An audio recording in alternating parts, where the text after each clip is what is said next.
What's up, everybody? Welcome back to the channel. I'm Combat MP, and this is your update info for Conan Exiles Testlive client servers. Now, if you don't know, Conan Exiles uses client servers to test all their updates and patches before they actually put them on their actual website, into the actual game. If you're that person who wants to have or wants to see the newest stuff as soon as it comes out, Testlive servers might be for you. If you're a person who wants to do long, drawn-out seasons, then you probably don't want to go with the Testlive servers. The Testlive servers, well, let me go in here, and here's what they say. Testlive is a version of the game where we and you, the community, can stress test upcoming game patches before they're rolled out to the main live version of the game. Test builds can be played online on an official Funcom server or offline locally. The Testlive server will be reset constantly, and that's something you need to remember. This is set constantly. If something doesn't work, they pull it off. They're constantly adding and subtracting new stuff all the time. So don't get attached to your progress there. If you're an admin on a private server and want to help us stress test these patches, you can install the Testlive build onto your server as long as your players are running the same build. There are two ways to do the Testlive. You can either download a separate client or you can switch to a different build. And I'm going to show you how to do that. If you go into your stream account and you go up to Conan, which is right here, and actually I'll go into the different view here. You'll go over to your Conan. Now I do have both occurrences. You go down to properties, into betas, and you would just take this out of none and into Testlive, and boom, it'll download, it'll make it to Testlive server all by itself. Now, that being said, here are some of the reasons you might want the Testlive server. This just came out earlier today. Says, hi everybody, we have a new patch introducing new content into the game. A new high-level dungeon, a continuation of our revamping of major landmark locations with new unlockable recipes and loot, new pets, including undead ones, and a whole myriad of bug fixes and balancing. Thank you, community, for your continued support and your feedback and suggestions. Most of these changes and additions stem directly from your input, and as always, all this new content is free and available to everyone that owns the main game. Look at some of this stuff. This is the Sunken City. First of all, let me give you a look at that. That is amazingly beautiful. Absolutely amazingly beautiful. I love it. So what it says is, fight your way through the secrets within the Sunken City where a great old one is about to tear through the membrane of reality and unleash a new age of horror upon the known world. If saving the world isn't your thing, there's also new loot and recipes worthy of the deep ones.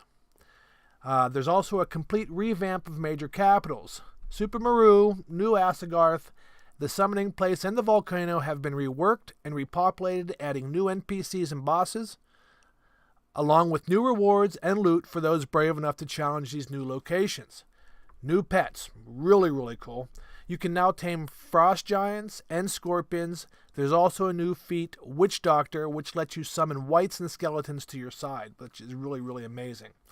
So the summary is, they have new dungeon, the Sunken City, a total revamp of Super Maru, New Asgarth, summoning place in the volcano, with new fiends and foes, additional bosses, new loot and extra recipes, new unlockable pets, tons of UI fixes, and additional exploit fixes and balance passes.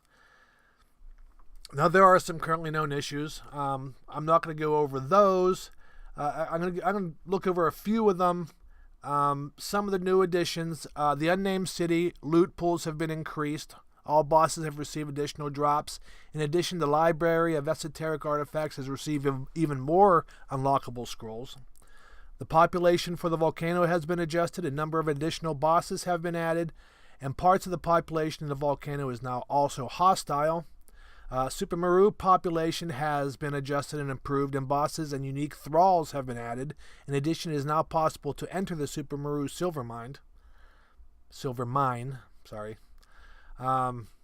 The population for the Darfari capital, the summoning place, has been adjusted, and new bosses and recipes can now be obtained from there. And the population of New Asgarth has been revamped and now has unique bosses, thralls, and loot. Building and placeable fixes, they're constantly fixing stuff like that. It's now possible to harvest elephant pets for the correct item. A bunch of fixes. Two-handed hammer attacks are much easier hitting humanoid targets. They're constantly adding stuff. NPC archers should no longer fire arrows from too far away. It got to the point that it seemed like they were coming from across the map. So they're constantly fixing stuff. So if you want to check out this new material, by all means, check out the Testlive client servers. Because it is really, really cool, the stuff that they do. And you'd be surprised how much of the information they take from the people who play the game and put it into the actual game. Of course, it all gets tested here first. All the new animations, all the bug fixes, all the patches, all go through the Testlive server first. So with that being said, if you like what you saw, if you want to get more updates on the updates, not only on this game, but many others. I'm going to try to do a lot more of these, including Ark and Atlas and a lot of the survival games, along with other games. Or if there's actual games that you want me to check out to find the updates and get them back to you, let me know with a comment down below. Hit a like if you like it. By all means, subscribe so you can get notifications when my new updates come out. And until next time, I'll see you later. Thanks, everybody.